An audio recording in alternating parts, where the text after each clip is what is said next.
Chapter 327. No matter how fiercely the magicians in Sanyi City were fighting over the spirit vein, the surface world of Sanyi City was still as peaceful as before. However, those who had the identities of the outer and inner worlds would definitely be able to discover that 4 of the 5 fulcrum points of Sanliang City's spirit vein barrier had all disappeared. Yes. 4 of the 5 fulcrums had already been eliminated. In addition to the 2 fulcrums that were eliminated by the magician hiding in the dark, Aoko and Yuju worked through the night and eliminated 2 of the remaining 3 fulcrums of the spirit vein barrier. Evidently, after the previous discussion, Aoko and Yuju both adopted Noah's plan to deal with the enemy, even though they didn't say anything on the surface. This more or less made Noah feel gratified. What did this mean? It meant that Aoko and Yuju both believed in Noah. At least, after making a choice, the 2 girls chose to believe in Noah. After all, if Noah didn't stand on the same side as Aoko and Yuju in the end, eliminating 2 fulcrums was equivalent to helping the enemy destroy the spirit vein barrier of Sanyo City. The spirit vein barrier of Sanyo City was established by Aoko's grandfather, the former 5th magician. If one wanted to destroy the spirit vein barrier of Sanyo City, unless one's ability far surpassed Aoko's grandfather, it would take a long time to destroy it. Aoko and Yuju were the managers of the spirit vein in Sanyo City and had the right to control the spirit vein. If they wanted to eliminate the fulcrums of the spirit vein, it would take a lot of effort. Therefore, if they didn't choose to believe in Noah, Aoko and Yuju wouldn't have taken the initiative to eliminate the fulcrums of the spirit vein barrier. After Aoko and Yuju took the initiative to eliminate the fulcrums of the spirit vein barrier, the following period of time was indeed quite peaceful. Obviously, the magician hiding in the dark also felt that it was inconceivable that Aoko and Yuju would take the initiative to eliminate the fulcrums of the spirit vein barrier and didn't dare to act rashly. Currently, Aoko Aozaki and Yuju had already set up many traps at the last fulcrum of Sanyi City's spirit vein barrier. Yuju had even placed the 6-song chocolate at the last fulcrum and patrolled it every day. As long as the magician hiding in the dark left a trace on the last fulcrum, Noah and the others who were on standby in the mansion would immediately discover it. In other words, apart from using the spirit vein barrier to monitor the entire Sanyo City, the only thing left to do was to wait. During this period of time, Noah would go to the library of the Kuyuenji mansion every day and find all the books related to strengthening magic and running magic in the library, absorbing the magic knowledge of this world like a sponge. Aoko and Yuju also needed to monitor the movement of the spirit vein in Sanyo City and communicate with the person in charge of the Hatian Church regularly, so they were a lot busier than Noah. It was worth mentioning that Shizuka Kusajikuro also moved into the Kuyuenji mansion under various threats and promises. Yuju was dissatisfied with this, but because of Noah's previous advice and suggestions, she was no longer as resistant as before. However, she would send a messenger bird to monitor Shizuka Kusajikuro every day and didn't give Shizuka Kusajikuro any face. In the end, she didn't communicate with Shizuka Kusajikuro at all. Aoko didn't completely ignore Shizuka Kusajikuro because they were in the same school and she was the president of the student council, but the communication between them was also very limited. This situation would probably continue until Shizuka Kusajikuro was cleared of being in cahoots with a foreign magician. The poor Shizuka Kusajikuro didn't know that he was being monitored by a chirping messenger bird every day. He was also ignored by his roommates except for Noah. He maintained the 3 points of a manner, school, work, and lived a self-satisfied life. Noah thought that such a peaceful life before the storm would continue until the magician hiding in the dark appeared. However, one day after a week, such a peaceful life was broken by an unexpected guest. On this day, Noah went to Yoju's library as usual and studied the use of advanced running magic in the library. Unlike other libraries, Yoju's library didn't have any smell of books, and the seemingly old books wouldn't decay with the passage of time. Such an environment was like the fairyland where witches lived in fairy tales. It looked simple and ordinary, but if one thought about it carefully, it would be incredible. Because of this, for Yuju, the library was a place where she could relax and feel at ease.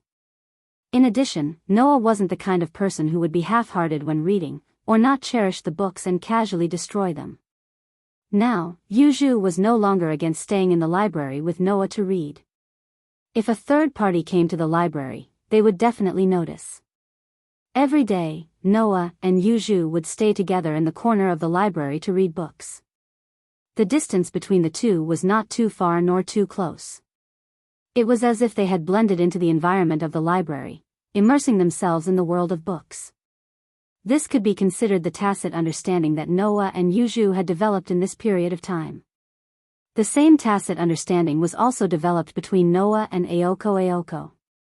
However, it wasn't through reading, but when Noah was practicing Magic Bullet, Aoko would often appear as if she wanted to compete with Noah, cutting in and silently practicing together.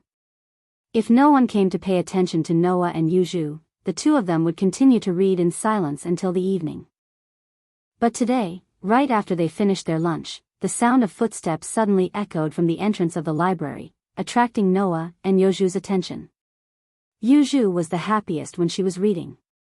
This kind of happiness was disturbed, causing Yuju to show a rare expression of displeasure. She stared at the entrance of the library, and after a while, a trace of surprise appeared in her eyes. This was because the people who came to the library were people who were usually resistant to entering. Swaying her waist-length black hair, Aoko's face carried the same displeasure as Yuju as she walked into the library. Looking at Aoko's displeased face, Noah curiously asked, "It's really strange that you would appear here." Hearing this, Aoko was unhappy and didn't respond to Noah's words, making Noah even more curious. "What? Could it be that Jingxi made you angry again? It's best if it's only to this extent, then at least there won't be any possibility of trouble." Aoko coldly snorted and looked straight at Noah, her eyes full of seriousness. "There's someone outside looking for you." "Looking for me?" Noah was stunned. Even Yuju turned her head and looked at Noah. Noah saw the displeasure and seriousness in Aoko's eyes. After a moment of silence, he closed the book in his hand. Under Yuju's gaze, he silently walked to the place where the book was originally placed, put the book back, and then walked out of the library. Aoko and Yuju looked at each other and followed. Without Yuju's permission, even if someone came to visit the mansion, Aoko wouldn't bring that person into the mansion and challenge Yuju's bottom line. Knowing this, Noah directly left the mansion, went to the courtyard, and walked in the direction of the iron fence. It wasn't until he walked out of the iron fence and came to the outside ramp that Noah saw a figure. A figure that made Noah frown. Not only Noah, but even Yuju, who came out with Aoko, was very surprised to see the visitor, and her expression became uncertain. It was not because of anything else. It was because the visitor's identity was very special. "Since the first time we met, I had a premonition that we would meet again, but I didn't expect it to come so soon." A tall man wearing a priest's attire that resembled a black cloak stood at the bottom of the ramp. His voice was steady, and he exuded a dangerous aura that outsiders could not comprehend. He looked at Noah from afar, and the moment their eyes met, a smile that came from the bottom of his heart appeared on his face. "Do you want to come with me to find the lamb hidden in the city?" Chapter 328. Whoosh. The cold winter wind seemed to have no regard for human feelings at all as it swept through the park that was rarely visited by people. The leaves fluttered up and down with the cold wind. The morning water droplets seemed to have been preserved until now. Under the attack of the cold wind, they dripped down little by little. There was not much shelter around the park. There was only a road that connected the front and back of the park. Of course, it would not weaken the cold wind. Therefore, even during the day, not many people would pass by here. It was quite desolate. Under such circumstances, two figures walked over from the other side of the road as if they were out of place and arrived at the park. This park was one of the fulcrums of Sanyo City's spiritual veins enchantment, which was set up by the magician hiding in the dark not long ago. After about 10 days, Noah came here again. The difference was that this time, it was not late at night. The people who came with Noah were not two beautiful girls. The fulcrums of Sanyo City's spiritual veins enchantment were not inside the park. It had been eliminated by Aoko Aozaki and Yuju. It was unknown whether Wen Binjiangli deliberately brought Noah here to mock Noah's mistake last time. In silence, they came to the inside of the park. Whoosh! The biting cold wind still attacked mercilessly, making the hem of Noah's coat and Wen Binjiangli's cloak move up and down in the wind. Looking around the park, Noah's indifferent voice sounded. The so-called lamb hidden in the city you mentioned is here? Noah was still trying to figure out the purpose of Wen Binjiangli's sudden visit, claiming that it had nothing to do with them in front of Aoko Aozaki and Yuju, and bringing him out alone when the two girls were slightly unfriendly. However, Noah still came with Wen Binjiangli. Because intuition told Noah that Wen Binjiangli definitely knew a lot of things. It should be here, right? Undoubtedly, he was a priest. However, Wen Binjiangli used an inauspicious and pious tone to say such a sentence as if it had nothing to do with him. If my memory serves me right, when I was asked to invite you out, this is the place the lost lamb mentioned. Requested? Noah's eyes flickered slightly. At this moment, an elegant, yet violent, yet very pleasant voice sounded from the other side of the park. I did ask you to do such a thing, but when did I become the lost sheep that you're talking about? Pretentious bastard. Along with this voice, clear footsteps could be heard from the other side of the park. In the next moment, in the bleak cold wind, a slender but unusually tall and full figure entered Noah's field of vision. It was a lady with short reddish-brown hair, wearing a simple green coat but looking unusually noble. She had a scarf around her neck. She was like a star bathing in the light, exuding a strong sense of presence that could not be ignored. She had a strong and stern face as she gradually approached. Looking at that pretty face, Noah could not help but feel a sense of familiarity. It was as if he was facing an existence similar to that face every day. However, this feeling was quickly thrown to the back of Noah's mind. This was because, no matter how one looked at it, Noah's outstanding sensing ability sensed a kind of power from this attractive lady. Magic. In other words, this lady in front of him was a magician. Just as this thought arose in Noah's mind, another feeling seemed to deliberately oppose this thought, drilling into Noah's heart. It was an indescribable sense of dissonance.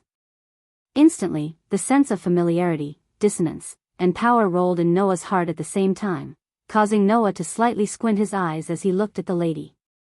Compared to Noah, Wen Bingyongli smiled calmly as if she was greeting a friend she had not seen for a long time. We meet again, Cheng. If possible, I really don't want to see you again, because I'm afraid I won't be able to resist killing you. The lady named Cheng said these words with a vicious tone.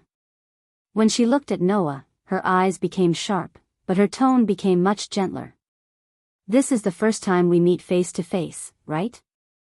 This sentence allowed Noah to confirm the other party's identity. This lady named Cheng in front of him was the magician who had been hiding in the dark, and who had tricked Noah and his group. Ha! Noah sneered, and said with a hidden meaning. So, the church has joined forces with the foreign magician?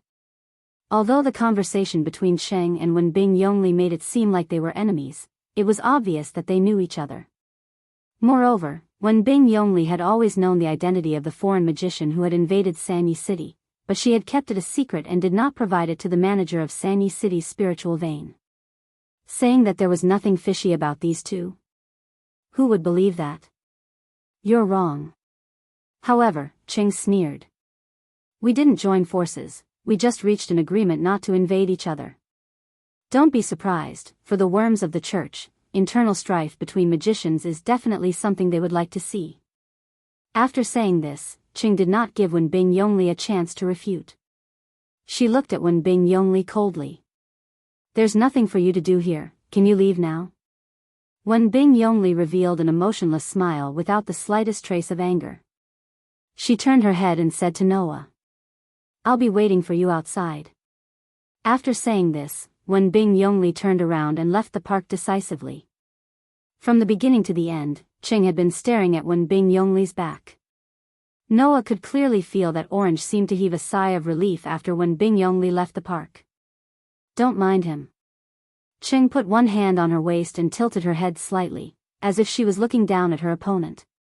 She smiled sweetly.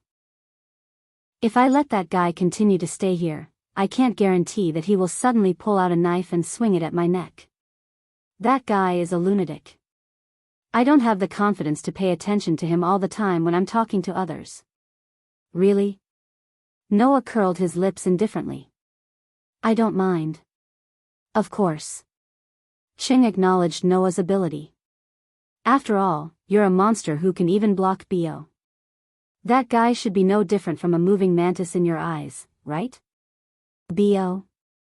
Noah raised his dark eyes slightly. You're really the magician who chased away the golden beast in the forest that day? Although that was what he said, Noah's heart was filled with doubts. Noah had completely memorized the magician's aura that day. Although Cheng's aura was more or less the same as that of the other day, Noah felt that something was not right for some reason. He felt that something was wrong. With this feeling, Noah fully activated his sensing ability and scanned Cheng directly. After a while, Noah's eyes suddenly focused. A puppet? In Cheng's eyes, a sharp light that even men would be afraid of flashed past.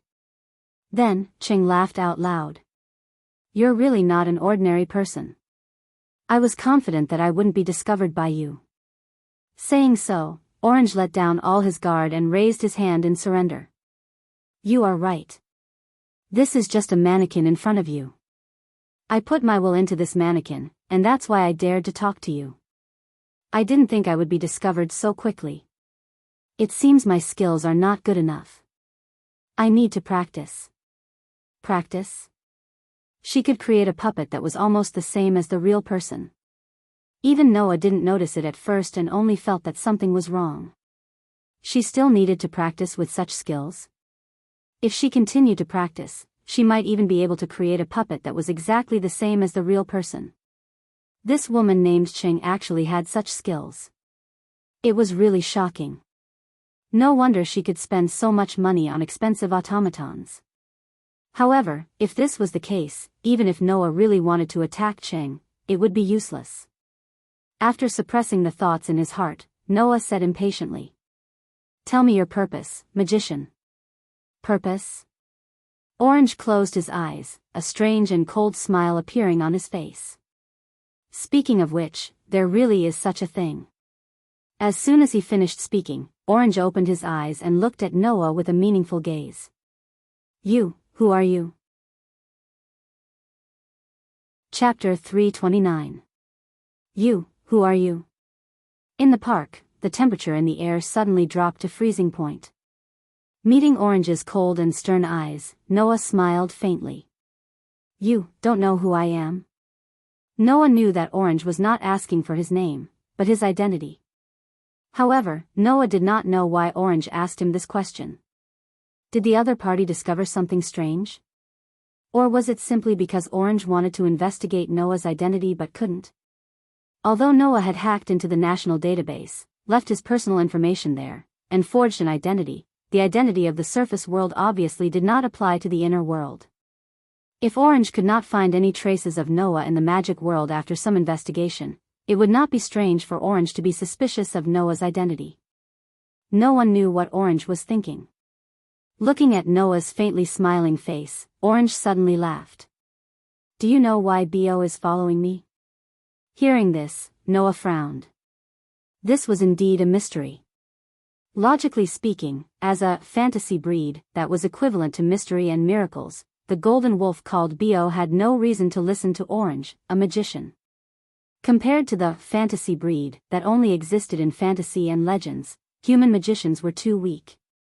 They were so weak that if they were bitten, most of them would not be able to survive.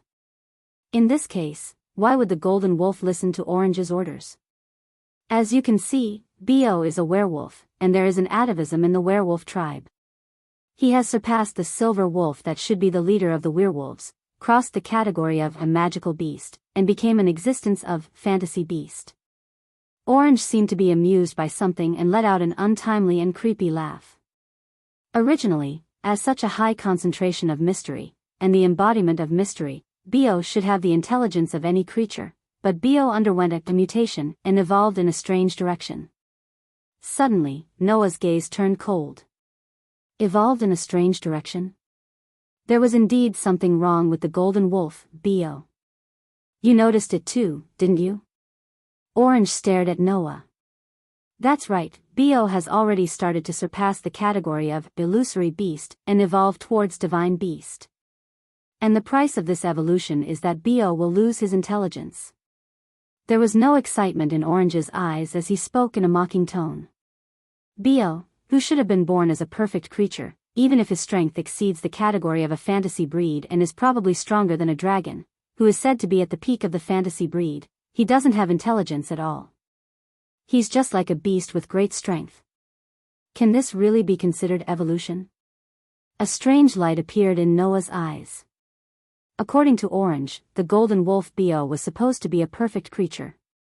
He was supposed to be a fantasy breed that only existed in fantasy and legends. He was supposed to be born in this world and possess intelligence that was comparable to that of humans. But for some reason, the golden wolf Bo seemed to have undergone a strange evolution. His strength had increased tremendously, to the point where even Orange's evaluation of him as a dragon standing at the peak of the fantasy breed couldn't compare to him. However, his intelligence had been affected, and he hadn't been able to evolve. A powerful beast. Orange's description was perfect for the golden wolf Bo. But why would the golden wolf Bo undergo such a change? This was something that Orange couldn't figure out. But Noah was almost certain that this had something to do with the world fragment that existed in the golden wolf Bo's body. Although this was just a guess, Noah was almost 100% certain. After all, the world fragment could exist in all kinds of forms. It wasn't strange that it would affect a fantasy breed when it appeared in its body. And the world was fair. Through the influence, the golden wolf Bo obtained great strength and evolved at a higher level of life. At the same time, the golden wolf Bo's intelligence was only comparable to that of an ordinary beast. This was the price, right? Orange was right to be so sarcastic. That couldn't be considered evolution at all. No matter how strong he was, without enough intelligence, even a mythical beast would be no more than an ordinary beast. Looking at the sarcastic Orange, Noah's furrowed brows slowly relaxed. You're actually with such a dangerous thing? If the golden wolf Bo's intelligence was only comparable to that of an ordinary beast, then it would be normal for him to attack people.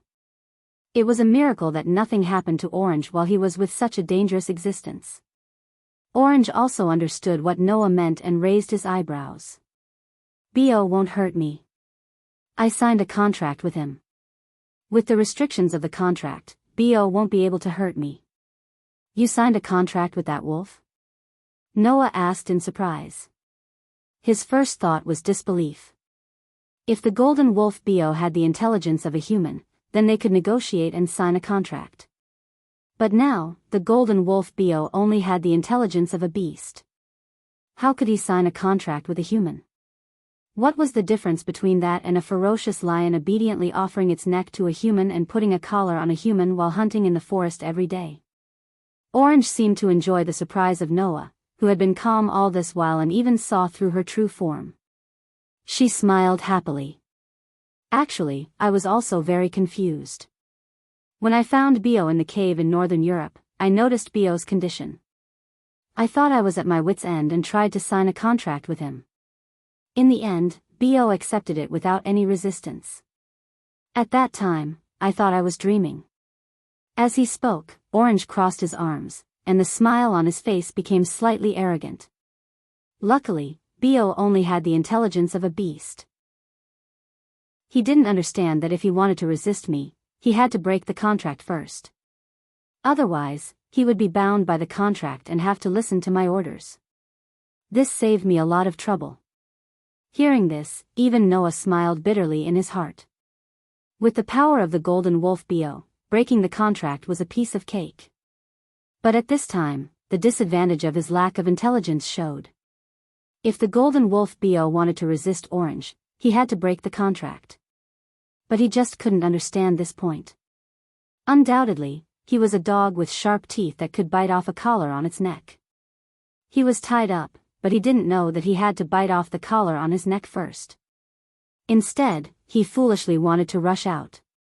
In the end, he couldn't escape. Thinking of this, Noah couldn't help but feel suspicious. Why would the Golden Wolf BO accept Orange's contract for no reason? Actually, Noah didn't know that this was also due to the influence of the world fragment. Just like the world fragments in Between Worlds, the world fragments also longed for Noah to fix them. This longing affected the Golden Wolf BO, causing him to have the subconscious of looking for Noah. Orange definitely didn't know that the reason why the Golden Wolf BO accepted the contract without any resistance was because of the world's guidance. Just like how Noah received a hint from the world about the location of the world fragment, the Golden Wolf BO subconsciously wanted to find Noah. Because of the world fragment in his body, the moment he saw Orange, he had the world's hint that he could reach his goal by following this person. Therefore, the Golden Wolf BO became Orange's familiar. Noah didn't know all of this. Orange didn't know either. The Golden Wolf BO, who only had the intelligence of a wild beast, didn't know either. Of course, although Orange didn't know what was going on, she noticed that other than the strange direction of BO's evolution, there was something strange about him. Do you know? Orange looked at Noah coldly. Ever since we signed the contract, BO has never disobeyed my orders. The only time it disobeyed my orders was when it suddenly disappeared and appeared in front of you. Furthermore, ever since it saw you, BO has become a lot more berserk. If it wasn't for the restriction of the contract, I would have been bitten to death by it. What did you do to BO? Why did BO become so violent after seeing you? Or is there something on you that attracted BO? Orange looked straight at Noah. I was curious about this, so I started to investigate you. However, I didn't find any traces of you in the magic world. Your identity in the normal world is also very suspicious. You can't be trusted at all. Orange's irritable voice slowly echoed in the air. You, who the hell are you? Chapter 330. Noah and Orange stared at each other from a distance and didn't say anything for a long time. Orange was waiting for Noah to speak. Noah, on the other hand, did not know how to answer Orange's question. Noah naturally did not know why Golden Wolf BO had such a change after seeing him. Therefore, Noah could only continue to guess that it was the effect of the world fragment. No matter what kind of effect the world fragment had on Golden Wolf BO, he did not know if it was a good thing that Golden Wolf BO started to disobey Orange's orders. After all, it was unknown whether BO, the Golden Wolf, would go berserk and turn the entire Sunny City upside down after losing Orange's restraint. Of course, for Noah, after knowing that Golden Wolf BO was overly obsessed with him under the influence of the world fragment, he was somewhat relieved. At least, Noah did not have to worry that Golden Wolf BO would mysteriously go missing. If Golden Wolf BO was really affected by the world fragment and reacted to him, then it was only a matter of time before he came looking for Noah. At that time, Noah would be able to retrieve the world fragment that was lodged in Golden Wolf BO's body. At that moment, Noah smiled indifferently. Did you ask me out just to ask this question? This is considered one of your goals, right?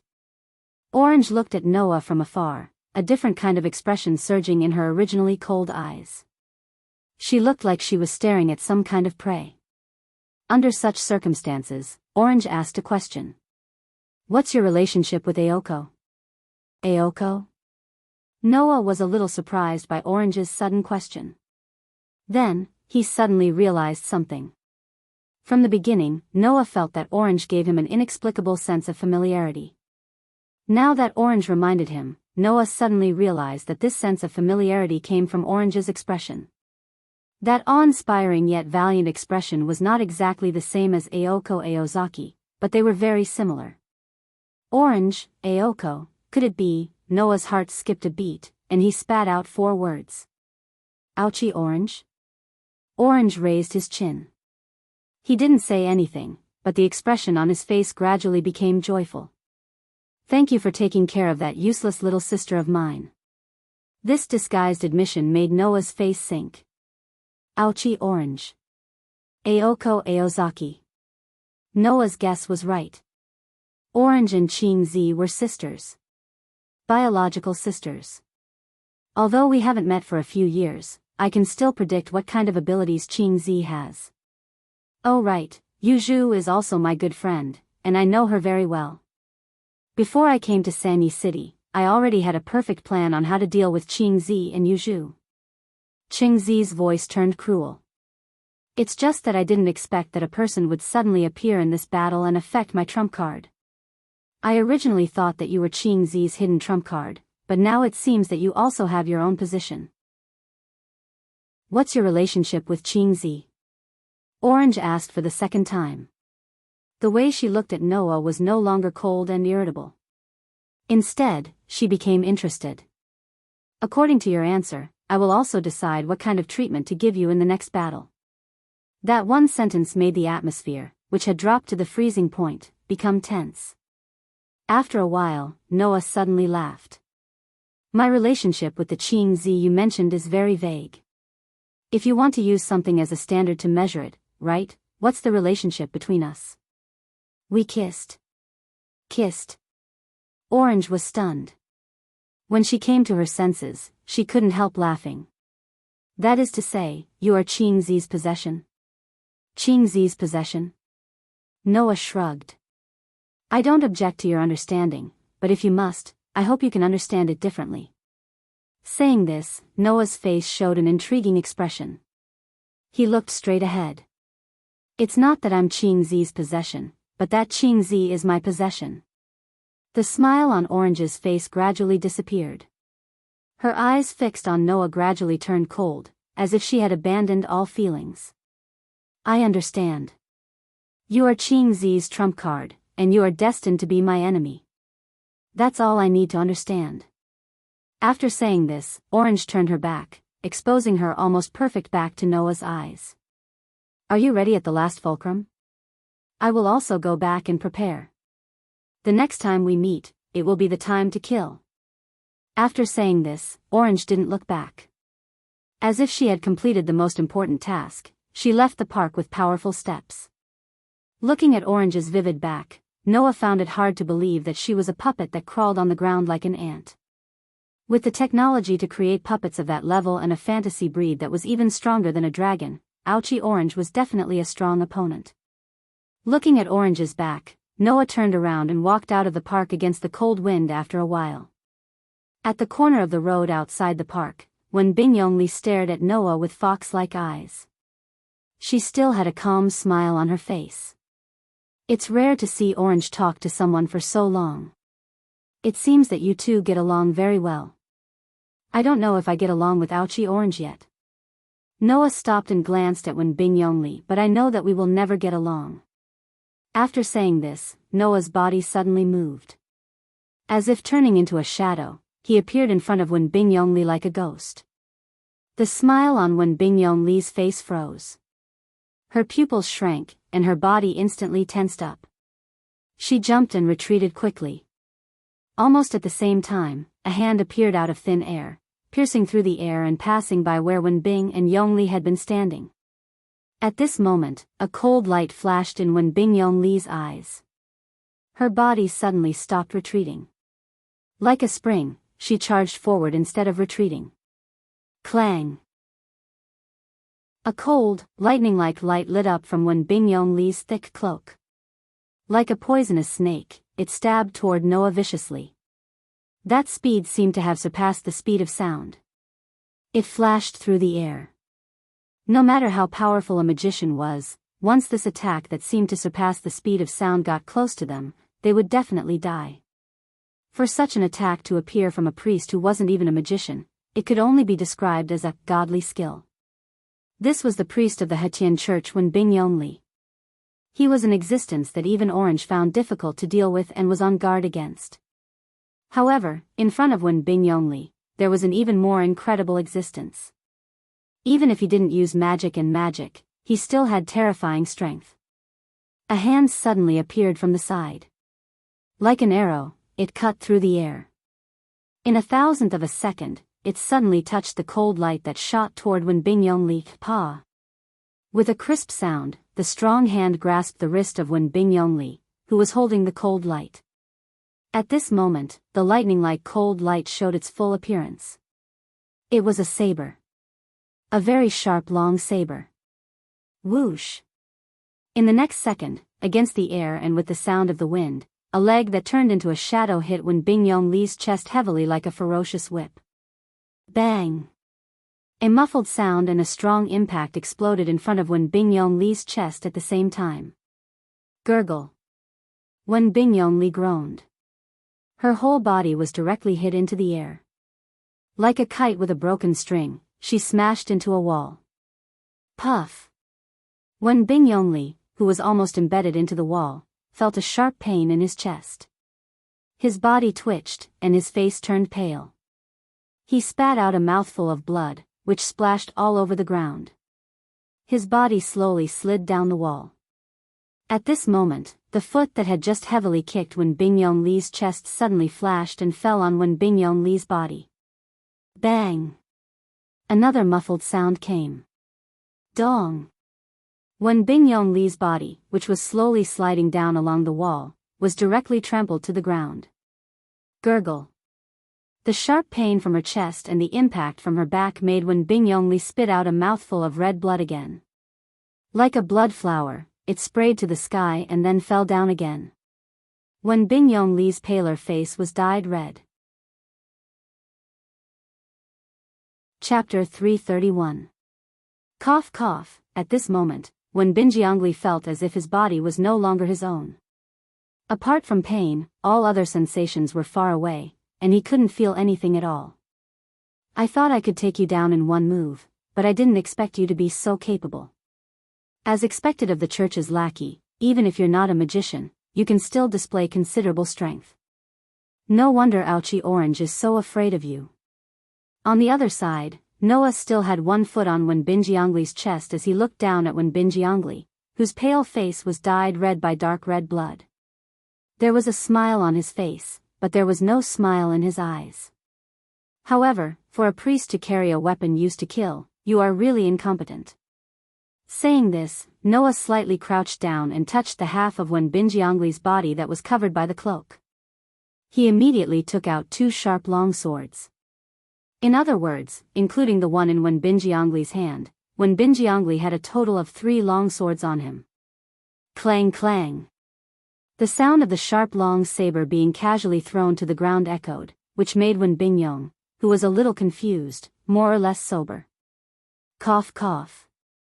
Wen Bingyong-Li raised his pale face that was dyed red by blood and looked up at Noah, who had one foot on his chest. He actually laughed out loud. Compared to a magician, I am indeed incompetent. I don't have the decisiveness of a magician to casually attack others based on their mood. No matter what, I can't be careless, based on your mood. Noah narrowed his eyes and laughed. You're right, my mood is indeed ruined by you. Noah gradually increased the strength of his foot that was stepping on Wen Bingyong-Li's chest, causing Wen Bingyong-Li's pale face to gradually turn red. Then, Noah's voice drilled into Wen Bingyong-Li's ears. I say, Sir Priest, don't tell me you think you've hidden your killing intent very well? Looking at Wen Bingyong-Li's face that was gradually turning red, the expression in Noah's eyes was abnormally cold, and there was a faint smile on his face. From the moment we met at the gate of the Kuyueng mansion to the moment we met Ouchie Cheng in this park, the killing intent released from you made my skin feel a bit painful. Wen Bingyong-Li's expression changed, and a look of surprise appeared in his eyes. Obviously, Wen Bingyong-Li really thought that he had hidden himself well and had not been discovered by Noah. And after Ouchie Orange asked you to step down, on the surface, you obediently stepped down, but do you really think you can hide it from me? In fact, you've been hiding at the side looking for an opportunity, right? Noah continued to speak as if he didn't see Wen Bingyong-Li's reaction. Find a chance to attack me. Wen Bingyong-Li's heart turned cold. Even this had been discovered? Ouchie Cheng is right, you're a madman. Noah coldly looked at Wen Bingyong-Li. If I attack you based on my mood, then you don't have any reason to kill me. Wen Bingyong-Li, Sir Priest, do you really think I won't do anything to you? I have a reason, didn't I say it before? Wen Bingyong-Li was silent for a while, and suddenly smiled. I just want to try to kill you. This sentence did not make Noah feel angry, nor did it make Noah feel frightened. Instead, it made Noah's gaze on Wen Bingyong-Li begin to become sympathetic. The man in front of him could no longer be described as crazy, but an extreme emptiness. No matter who it was, as long as he wanted to kill someone, he must have a reason. This reason could be because of benefits, or it could be because of personal feelings. Even if it was a madman who took pleasure in killing, since killing made the madman feel pleasure, then the madman would kill in pursuit of pleasure. This was also a reason. But for the man in front of him, killing did not need a reason, nor did it need to be mixed with any personal feelings. It was purely a choice of kill or not kill. In other words, Wenbing Yongli was not so much a person, but a knife. A knife that could kill would never have any feelings, nor would it have a reason to stain itself with blood. As long as someone wielded it, it could kill. Wenbing Yongli was such an existence. For Wenbing Yongli, the only reason for killing was probably the so-called whim. Just like in the past and now when he wanted to kill Noah twice. Because he wanted to kill, he felt that he could kill, so he would do it for no reason. It was this kind of Wenbing Yongli that made Aoqi Qing use the adjective madman to describe him. This person could no longer be called a person.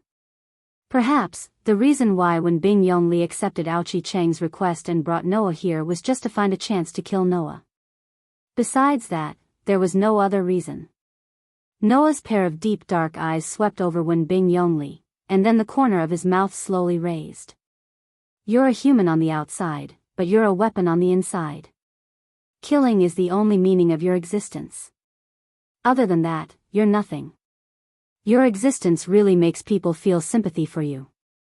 Originally, I wanted to directly deal with you, a dazzling guy, but now it seems that breaking a knife swung at me doesn't give me any sense of accomplishment. I'll give you another way to deal with it. After saying that, Noah stretched out his hand and put a finger on Wenbing Yongli's chest. The magic in his body slowly gathered and concentrated on the finger, so that the tip of the finger bloomed with magic light. Then, under Wenbing Yongli's gaze, Noah seemed to be drawing something as it slid across Wenbing Yongli's chest. Buzz! A second later, a rune flashed in front of Wenbing Yongli's chest as if it had taken root. Countless root-like veins extended from his body and covered his entire body. Almost at the same time, an indescribable pain attacked Wenbing Yongli's entire body and even his nerves. Ah! A heart-wrenching scream erupted from Wenbing Yongli's mouth. Looking at Wenbing Yongli, who was twitching and screaming on the ground, Noah looked at him coldly as if he didn't see or hear anything. This is the runi that represents pain. The activation condition is when killing intent emerges in your heart. Hearing this, Wenbing Yongli was shocked by the indescribable pain all over his body. The activation condition was when the killing intent emerged in the heart? What did this mean? It meant that if Wenbing Yongli continued to be affected by this runi, he would never be able to summon killing intent in his entire life. For Wenbing Yongli, whose only purpose of existence was to kill, Noah's actions were robbing him of his purpose of existence, turning him into a real zombie. Oh right, let me tell you something. The method to remove this runi is very simple. You just need to use more magic to attack it. Noah glanced at Wenbing Yongli, who was in so much pain that the veins on his face were bulging. That would require around 30 magicians to use all of their magic to do it, right? 30 magicians? That wouldn't be a difficult number for the Magic Association to gather. However, Wenbing Yongli wasn't a member of the Magic Association, but rather a member of the Holy Church. They were the enemies of the Magic Association and viewed magicians as heretics of the Holy Church. You want the Holy Church to help Wenbing Yongli find 30 magicians to remove the runi? Then the Holy Church would rather use the name of dedicating my life to the Lord to leave Wenbing Yongli to his own devices? As for Wenbing Yongli, it would be extremely difficult for him to find 30 magicians to help him. After all, there were less than 5 magicians in Sanyi City. Only the headquarters of the Magic Association would have so many magicians, right? Moreover, it wasn't certain if anyone would choose to help Wenbing Yongli. Therefore, unless something unexpected happened, Wenbing Yongli probably wouldn't be able to remove the runi for the rest of his life. Realizing this, Wenbing Yongli laughed instead of being angry. You're really strict with me, Noah didn't even bother to pay attention to Wenbing Yongli. He turned around and left without hesitation, heading towards the Jiuyuan temple residence. At the scene, only Wenbing Yongli was left staring at Noah's back as he endured the pain on his body, letting out muffled groans. Presumably, Wenbing Yongli's killing intent towards Noah wouldn't subside for at least an hour. Chapter 332. It was already noon when Wenbing Yongli found Noah and left the Kuyuenji mansion.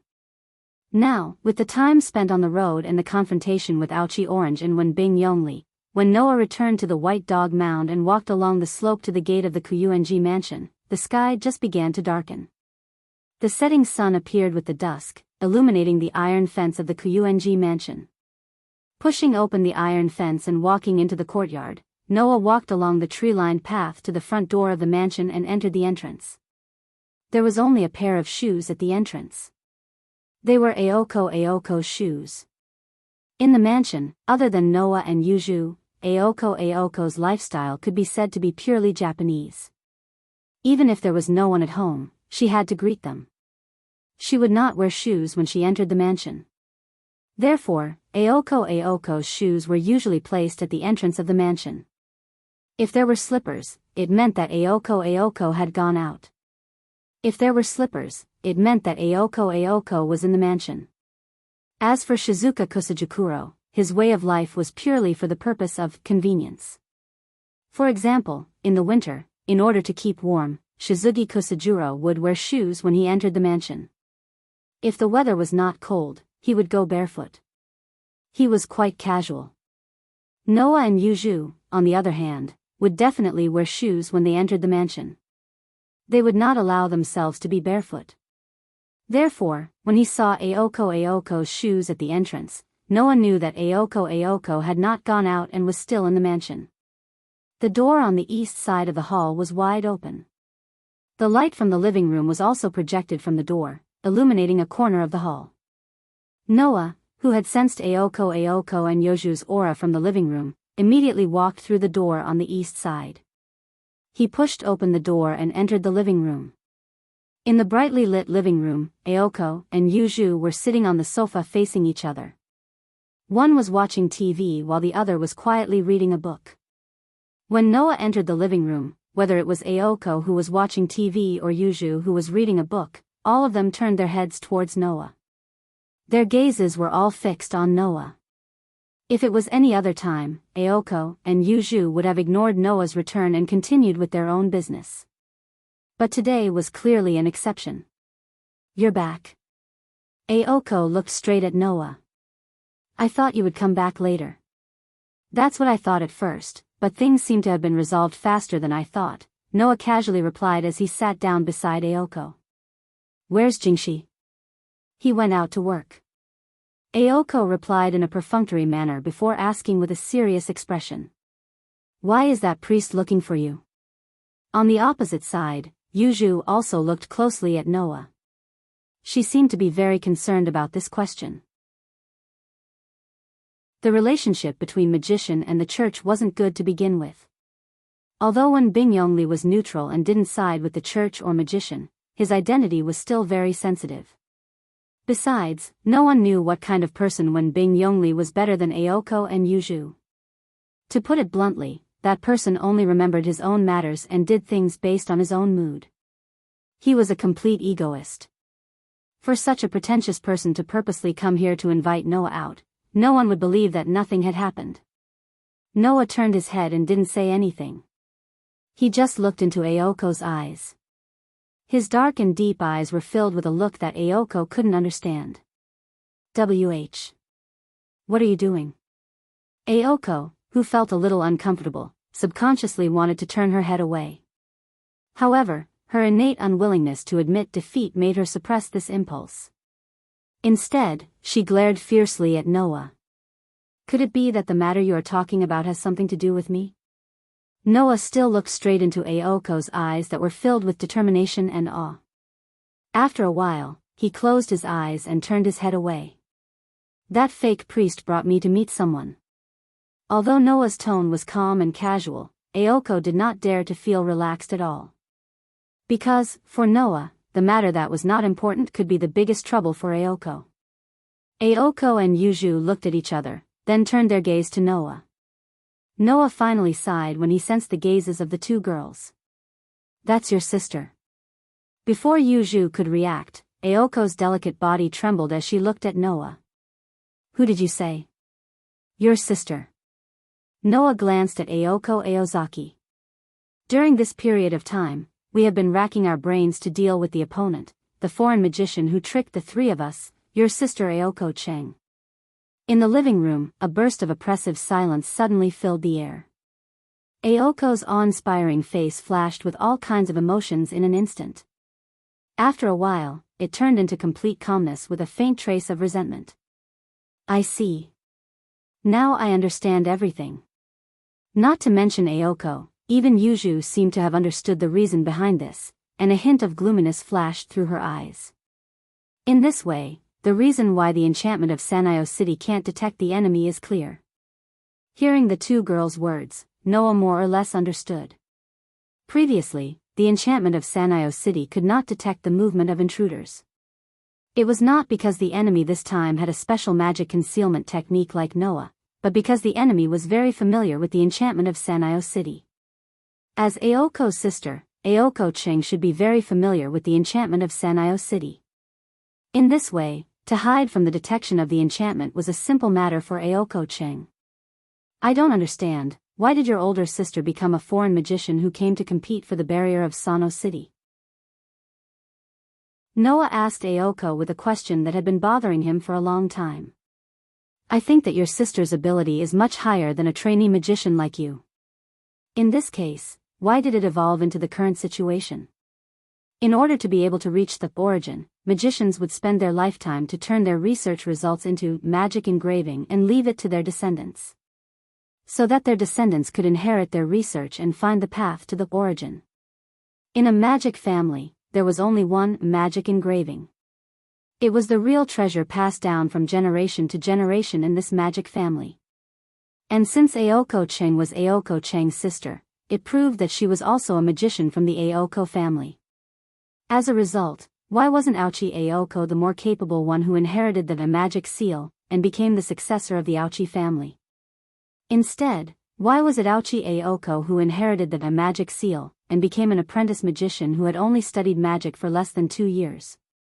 Do you think that the Aoko family is the same as other magic families?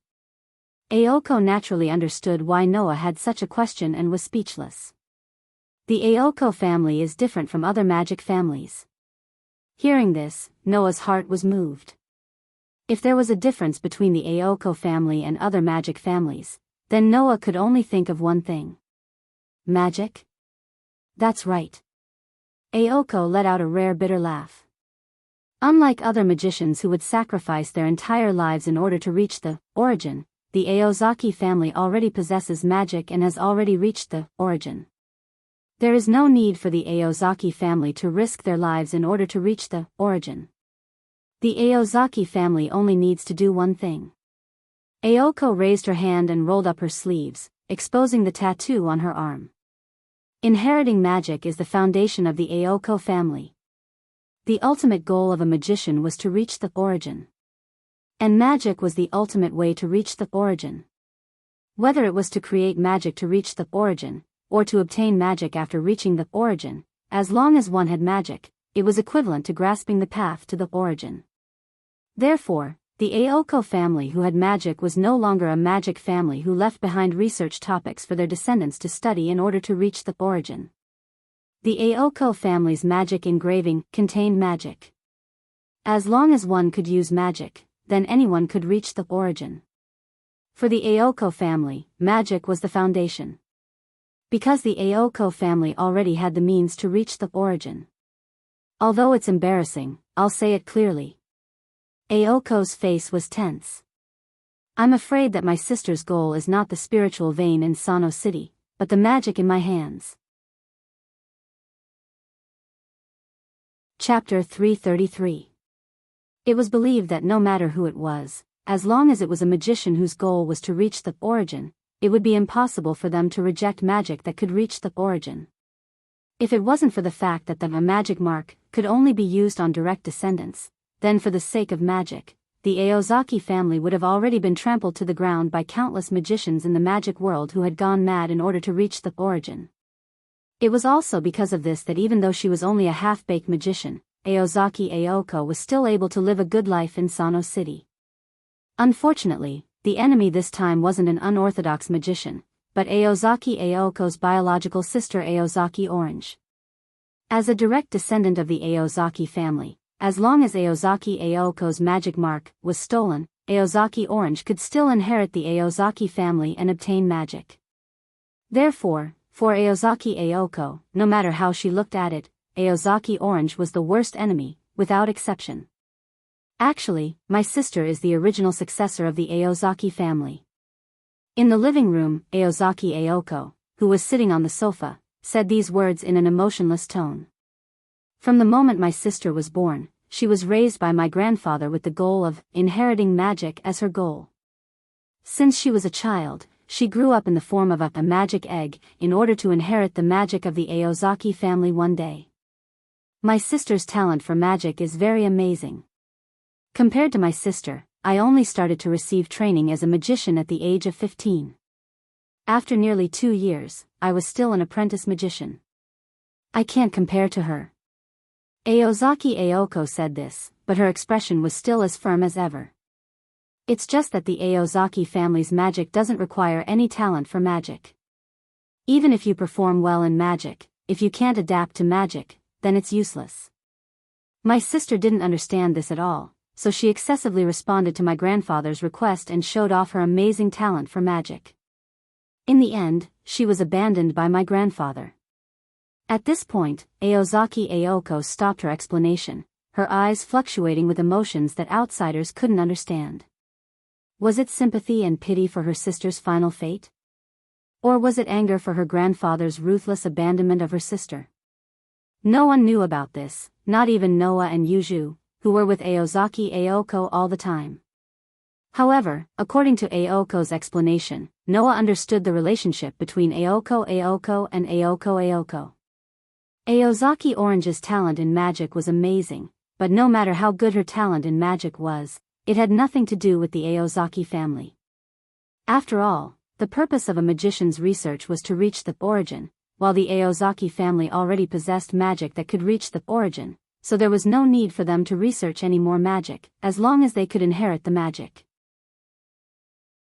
Therefore, no matter how outstanding or even monstrous Aochi Orange's magic talent was, if she only had magic, she would never be able to enter her grandfather's eyes. In the end, it seemed that Aoko Aozaki was more suitable for the purpose of inheriting magic.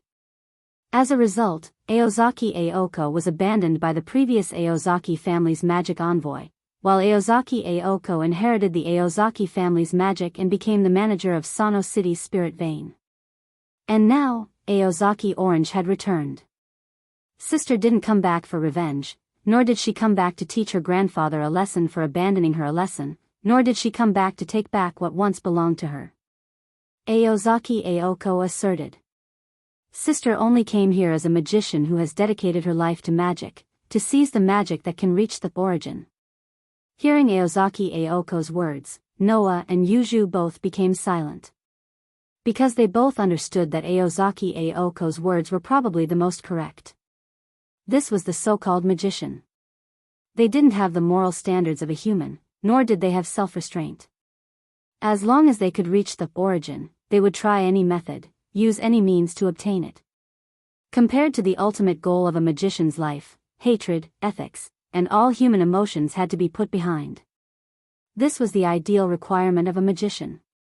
Noah didn't know how many magicians in this world could reach this ideal state that he disdained, but in Aozaki Aoko's eyes, Aozaki Orange was definitely that kind of existence.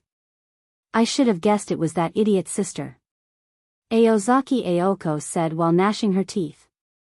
Whether it was that doll that looked like me last time or seizing Sano City's spiritual vein, they were all just tricks that idiot sister used to annoy me.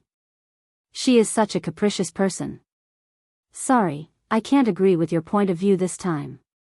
Noah spread his hands. That doll might have been used to annoy you, but your sister most likely wanted to weaken you and Yuju's strength by attacking Sano City's barrier. After all, you and Yuju can both obtain the support of Sano City's spiritual vein. If this path was cut off, she would have more confidence in seizing the magic on your body. If she wanted to have more confidence in seizing the magic on my body, then why didn't she make a move on me 2 years ago when I inherited the magic? At that time, she would have been 100% confident, right? Aozaki Aoko retorted, her tone full of anger. My sister is such a person. Compared to the process, she cares more about the results. Even if the results are not the same, as long as she can make me angry, she will do anything to achieve her goal. Are all magicians such awkward people? Noa couldn't help but say this. Aozaki Aoko rolled her eyes in response. Don't compare me to Yuju. Yuju is the one who is really awkward. No matter what Orange's motive was for attacking Sano City's barrier, it is certain that she is an enemy. There is no need to speculate about her motives and thoughts.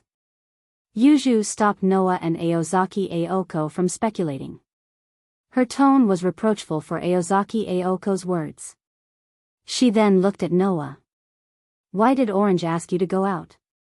She asked a few questions. Noa frowned and said thoughtfully. But I feel that Aozaki's sister only cares about the last question. Originally, Noa thought that Aozaki Aoko wanted to test him through the conversation to get a clue about his identity and the reason for the mutation of Bio the Golden Wolf. But if Aozaki Aoko was really like what she said, only caring about the results and not the value of the process, then Aozaki Aoko wouldn't care about Noa's identity and the reason for the mutation of Bio the Golden Wolf that had nothing to do with magic. Therefore, Noa felt that Aozaki only cared about one question. Thinking of this, Noa couldn't help but laugh. He glanced at Aozaki Aoko who was sitting beside him. I feel that your sister only cares about whether I belong to you or not. Huh? Aozaki Aoko was stunned. Even Yuju was stunned. Your sister seems to be very interested in me. Noa shrugged and said helplessly. Especially after knowing that I kissed you. She seems to think that I have a special relationship with you and that I belong to you. What? Aozaki Aoko exclaimed. She was so embarrassed that she became angry. Why did you tell her that? Noa looked at Aozaki Aoko strangely. Is that something that can't be said? Isn't that a given? Aozaki Aoko was angry. Who would tell that kind of thing to others? I'm more concerned about Aozaki Aoko's reaction. Noa ignored Aozaki Aoko's anger and looked at Yuju in confusion. I feel that Aozaki Aoko treated me as a dispensable existence until she found out that I kissed her sister. What's the reason? Yuju stared at Noa and said in a displeased tone. Because Aoko treats you as her belonging. That girl has liked to steal my things since she was young. Aozaki Aoko said with hatred. She's so annoying. In other words, your sister asked me if I belong to you because if the answer was yes, she would want to steal me? Noa didn't know whether to laugh or cry. She's really an awkward girl. Aozaki Aoko and Yuju looked at Noa with displeasure. They seemed to be in a bad mood. Of course, only Aozaki Aoko and Yuju knew why they were in a bad mood. Noa was in a good mood. Very well, I'll tell her who's the main character of this battle. Chapter 334. Kacha, the door on the east side of the hall on the first floor that led to the living room was gently opened. Soft moonlight shone down from the glass skylight at the top, bathing Noa as he walked into the cold hall. Raising his head, Noa looked at the bright moon hanging high in the clear night sky under the soft moonlight from outside the glass skylight and sighed. Although he seemed calm and strong when he was discussing the matter of Aoko and Yuju in the living room, only Noa knew that after knowing about the matter of Aoko, his mood became quite irritable. The reason for his irritation was very simple. It was because of the battle between the two sisters, Aoko and Aoko. From Noa's point of view,